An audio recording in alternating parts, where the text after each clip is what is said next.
পরাজয়ের একেবারে শেষ সীমানায় আর্জেন্টিনা, ঘোরের কাঁটা টিকটিক করে জানান দিচ্ছে হারের বার্তা।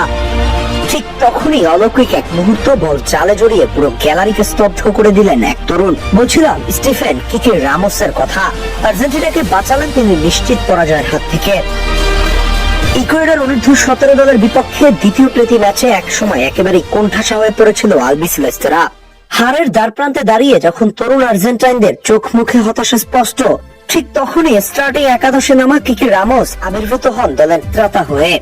তার সেই অবিশ্বাস্য অসাধারণ গোলটির উপর ভর করে শেষ পর্যন্ত 1-1 সমতায় শেষ হয় ম্যাচটি। কিন্তু শুধু গোলই কি? একদমই না। পুরো ম্যাচ জুড়ে এই তরুণ লেফট উইঙ্গার যা দেখিয়েছেন তা যে কোনো ফুটবল প্রেমীকে মুগ্ধ করতে বাধ্য। গতি, চোখের পলকে বল কাটানো আর বক্সের সাহসী আক্রমণ, মাঠে যেন এক খুদে মেসিরই রূপ দিয়েছিল তিনি। প্রতিপক্ষের ডিফেন্স লাইনকে একা হাতে তছনছ করে দেওয়ার যে সামর্থ্য তিনি দেখাচ্ছেন তা এক কথায় দুর্দান্ত। ম্যাচ জেতানো বা গুরুত্বপূর্ণ মুহূর্তে পার্থক্য করে দেওয়ার মতো যে মানসিকতা দরকার, কিকে রামোস তা প্রতিনিয়ত প্রমাণ করে চলেছেন। বয়স কম হলেও আর্জেন্টিনা ফুটবলের সবচেয়ে আশাব্যঞ্জক এবং নির্ভরযোগ্য তরুণদের একজন হয়ে উঠেছেন এই রামোস। ফুটবল বোদ্ধাদের মতে লিওনেল মেসি কিংবা অ্যাঞ্জেল ডি মারিয়ার শূন্যতা পূরণ করার মতো সব উপাদান আর চেষ্টা এই ছেলেটার মধ্যে শতভাগ রয়েছে।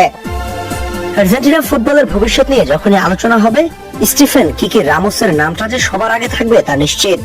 এই তরুণ লেফট উইঙ্গার কি তবে বিশ্ব ফুটবলে নিজের এক নতুন রাজত্ব তৈরি করতে যাচ্ছে?